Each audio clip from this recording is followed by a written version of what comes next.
Hi guys, welcome to Krish talks. Channel എപ്പിസോഡുകൾ വേഗത്തിലും ചുരുക്കത്തിലും അറിയാൻ പ്ലീസ് സബ്സ്ക്രൈബ്. ഇന്നത്തെ എപ്പിസോഡിൽ അങ്ങനെ ഉദയഭാനും കുടുംബവും ദേവിയെ കൂട്ടി വീട്ടിലെത്തുന്നുണ്ട്. കരഞ്ഞു തളർന്നും മനസ്സ് മരവിച്ചും ദേവി വന്നിട്ട് അവിടെ ഇരിക്കുകയാണ്. അപ്പോൾ ഉദയഭാനു അവളോട് പറയുന്നുണ്ട്, നീ വിഷമിക്കണ്ട, എന്ത് കുതന്ത്രം എന്ത് ബുദ്ധി ഉപയോഗിച്ചാണെങ്കിലും ഞാൻ നിന്നെ ആ വീട്ടിലേക്ക് തന്നെ തിരിച്ച് പറഞ്ഞയക്കും. അവളത് കേട്ടിട്ടും ശ്രദ്ധിക്കാത്തതുപോലെ അവിടെ ഇരിക്കുകയാണ്. അപ്പോൾ ശ്രീകല പറയുന്നുണ്ട്, ഇത്രയും കാലം നിങ്ങൾ കളിച്ച കളികളും കുതന്ത്രങ്ങളും ഒക്കെ മതി. അപ്പോഴേ ഞാൻ നിങ്ങളോട് പറഞ്ഞിട്ടുണ്ട്, ഒരു കാലത്ത് ഇതൊക്കെ പിടിക്കപ്പെടും, അപ്പോൾ എന്താ ചെയ്യാന്നൊക്കെ. ഇനി നിങ്ങൾ കളിക്കണ്ട, ബാക്കി കാര്യങ്ങൾ ഞാൻ നോക്കിക്കോളാം. ഇനി ഞാൻ പറയുന്നത് മാത്രം നിങ്ങൾ കേട്ടാൽ മതി എന്നൊക്കെ. ആ സമയത്ത് നിയന്ത്രണം വേണ്ടിയിട്ട് ദേവി പറയുന്നുണ്ട്, നിങ്ങളാരും എൻ്റെ കാര്യത്തിൽ ഇടപെടണ്ട, ഇത് ഞാനും എൻ്റെ വീട്ടുകാരും തമ്മിലുള്ള പ്രശ്നമാണ്, അത് ഞാൻ തീർത്തോളാം എന്ന്. അപ്പോൾ ശ്രീകല ദേഷ്യത്തോടെ, ആഴാടി നിൻ്റെ വീട്ടുകാരി, ഇതൊക്കെ നിൻ്റെ സ്വന്തം വീട്, ഇവിടെ ഉള്ളവരെ കേട്ട് നീ സ്നേഹിച്ചത് അവിടെ ഉള്ളവരല്ലേ, എന്നിട്ട് എന്തായി? നിൻ്റെ ബാലച്ചനും നിൻ്റെ അനിയനും അനിയത്തിമാരൊക്കെ നിന്നെ ഇറക്കി വിട്ടില്ലേ?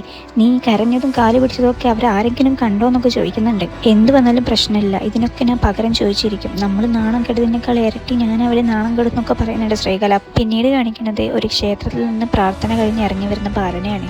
അവിടെ വെച്ചിട്ട് രണ്ട് സ്ത്രീകൾ ബാലനെ കണ്ടിട്ട് പറയുന്നുണ്ട്, നിങ്ങൾ ചെയ്തത് ഭയങ്കര കഷ്ടമായി പോയല്ലോ. നിങ്ങളുടെ മകൻ ആനന്ദ് കള്ളു കുടിച്ച് പ്രശ്നം ഉണ്ടാക്കിയിട്ട് മരുമകളെ വീട്ടിൽ നിന്ന് പറഞ്ഞയച്ചല്ലേ എന്നൊക്കെ. ഇത് കേട്ടിട്ട് ബാലൻ ഷോക്കായിട്ട് നിൽക്കുകയാണ്. കാരണം ഇല്ലാത്ത കാര്യങ്ങളാണ് നാട്ടുകാർ പറഞ്ഞു പരത്തുന്നത്. ആ സമയത്താണ് അവിടെ വെച്ചിട്ട് ബാലൻ ഒരാളെ കാണുന്നത്. അയാളുടെ പേരോ നാടോ ഒന്നും അറിയില്ലായിരുന്നു, തികച്ചും ഒരു അപരിചിതൻ. പക്ഷെ മുമ്പൊരിക്കൽ അയാളെ കണ്ട സമയത്ത് അയാൾ പറഞ്ഞിട്ടുണ്ടായിരുന്നു, ഉദയഭാനു ഒരു ഫ്രോഡാണ്, അയാളെ വിശ്വസിക്കരുതെന്ന്.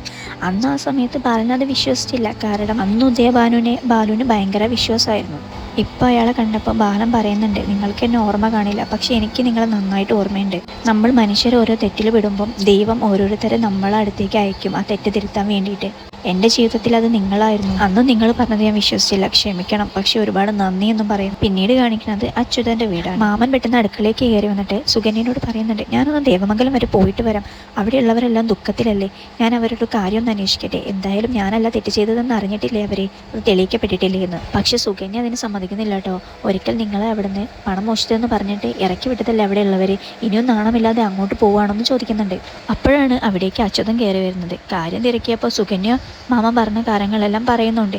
അച്യുതൻ പിന്നീട് മാമനെ അങ്ങോട്ട് പോവാതിരിക്കാൻ വേണ്ടി വിലക്കുന്നുണ്ട്.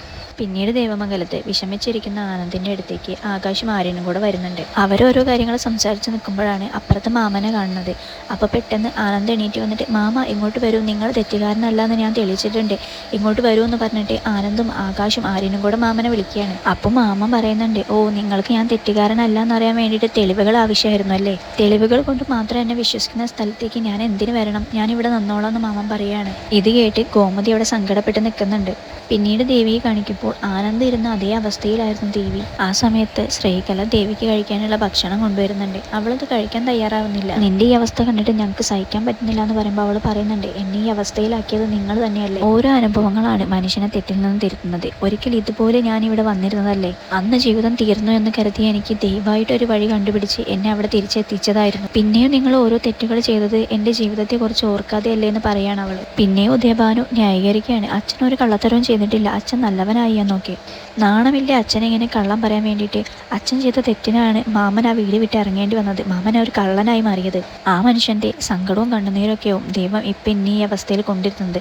അതും പറഞ്ഞിട്ട് ദേവി ചെവി പൊത്തി അലർന്നുണ്ട്. മോളെ ശബ്ദമുണ്ടാക്കല്ലേ, പുറത്താരോ വന്നിട്ടുണ്ടെന്ന് പറഞ്ഞിട്ട് ആ സമയത്ത് ഉദയഭാനും ശ്രീകലയും കൂടെ പുറത്തേക്ക് പോകുന്നുണ്ട്. ആരായിരിക്കും ആ സമയത്ത് അവിടെ വന്നിട്ടുണ്ടാവുക? അടുത്ത എപ്പിസോഡിൽ കാണാം. വീഡിയോ ഇഷ്ടപ്പെട്ടാൽ സബ്സ്ക്രൈബ് ചെയ്യാൻ മറക്കരുതേ.